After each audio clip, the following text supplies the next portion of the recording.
CPAC? Or I heard someone earlier phrase it a little bit better. TPAC. That's what it feels like, guys.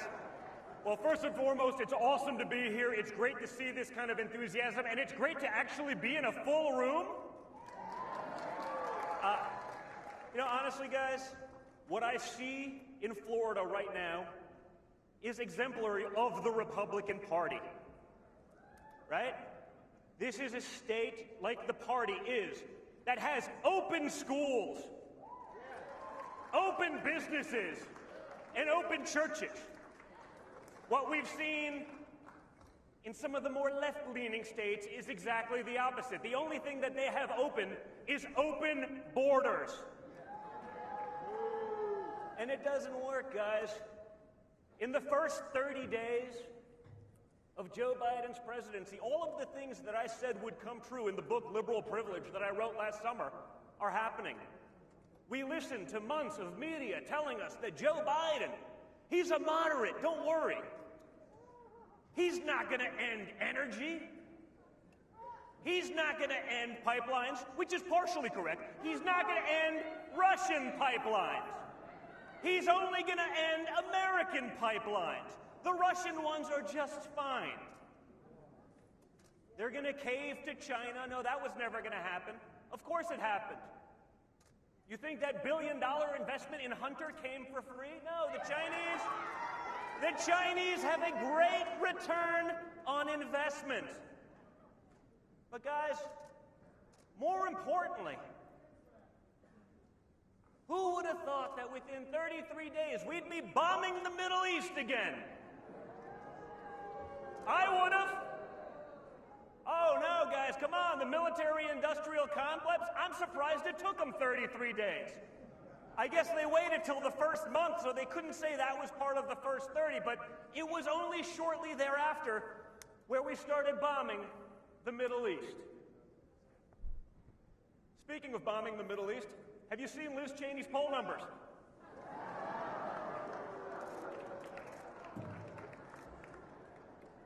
No, listen, the one thing I'll say for Liz Cheney is I'm sure she has a lot of bipartisan support, because if there's one thing that she and Joe Biden definitely want to do, it's bomb the Middle East. Everything else is a disaster.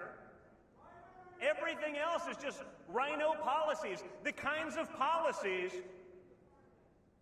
that put the Republican Party in a position where they needed a Donald Trump. No, seriously. Liz Cheney and her politics are only slightly less popular than her father is at a quail hunt. What? Fact checkers, please have at it.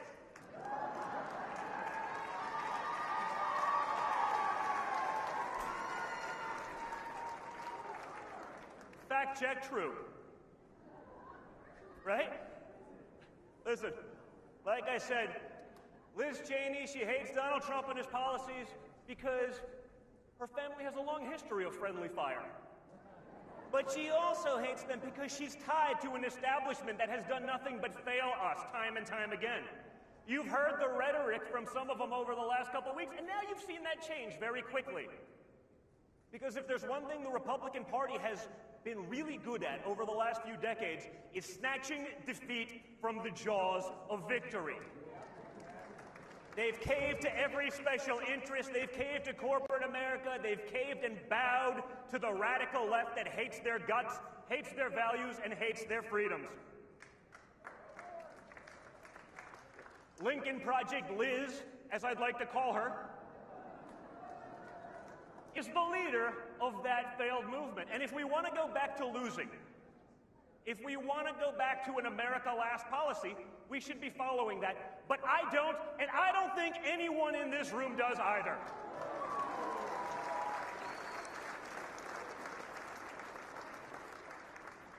So, you know what, guys? The first 30 days has been a disaster. The lies the media told you wouldn't happen are all happening. But hey, at least they have a diverse cabinet. Right? No, yeah. It's very diverse. That's what we saw, right? What is the policy of the SBA? Well, first and foremost, we appointed a woman. Well, that's wonderful. Is she competent? Because there's competent women and there's incompetent women, just like there's competent men and incompetent men. We've seen that. We know that to be a fact. But when you don't have policy to address the incompetence and think you can get away with it by just talking about diversity blindly, it's sort of a problem, isn't it? This month alone, they've banned the Muppets. Right? I mean, if there's things that you thought were sort of above cancellation, you would be wrong. There is nothing the radical left won't cancel. Hasbro now wants a gender-neutral Mr. Potato Head. These are the issues of our times, folks. I mean, if Hasbro really wanted a gender-neutral Mr. Potato Head so badly, they should just slap a picture of CNN's Brian Sletler on the cover of their next potato.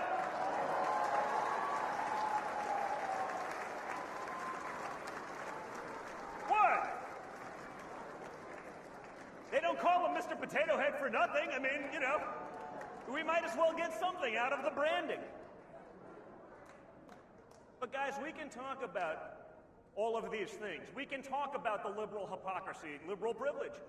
Just look at how magically, in 33 days, children in cages turned into migrant shelters for children. Now, mind you, nothing actually changed. If you look at the pictures, there's nice bars on the walls.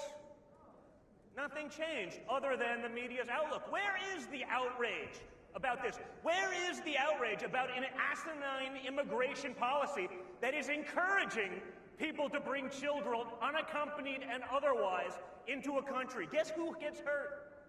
Our low-wage earners, who for the first time in modern history under Donald Trump started seeing real wage growth.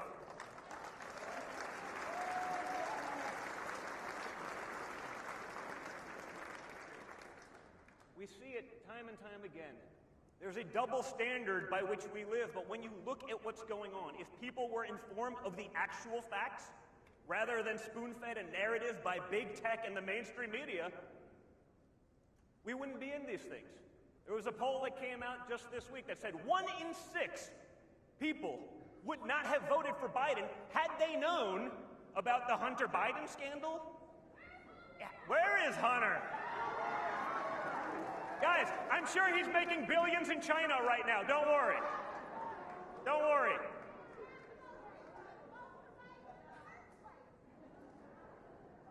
One in 6, guys, 17% of the 80 million that voted for Joe Biden, had they even heard of the basics of his corruption. We were all talking about it, guys. It wasn't anything new, but that also shouldn't surprise us. We've been talking about Andrew Cuomo sentencing Nana to death for 10 months. But no one was going to talk about it until they got their wishes. No one was going to address Democrat incompetence. We believe all women until they accuse a Democrat. Then, not so much. But guys, that's why we have to stay engaged. That's why we have to stay in the fight. That's why we can't allow them to steamroll us like they have done for decades. When you look at what's going on just this week in Congress, you have Democrats petitioning major corporations, Comcast, Amazon, to ban conservative news outlets. Not radical parties. Fox News, Newsmax, OAN, just ban them. You don't see Republicans saying, let's talk about CNN as a place of disinformation.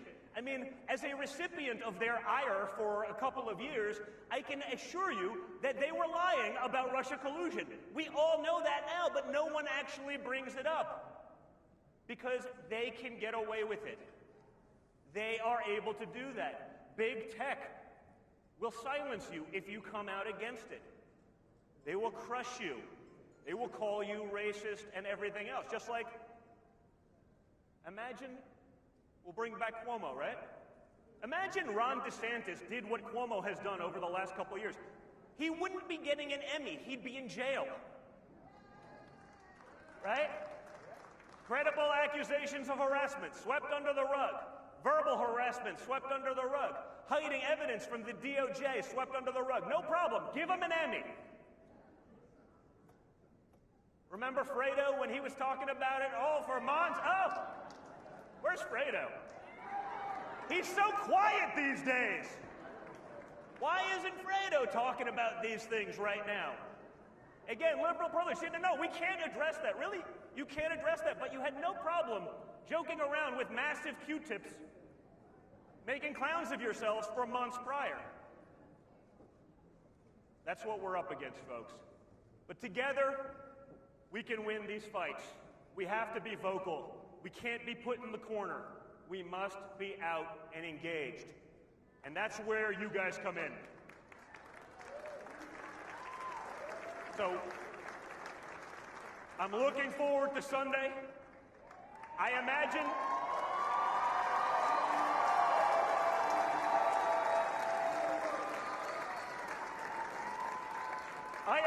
it will not be what we call a low-energy speech. And I assure you that it will solidify Donald Trump and all of your feelings about the MAGA movement as the future of the Republican Party. So thank you, CPAC. Thank you for being here. Thank you for the love. You guys are the best.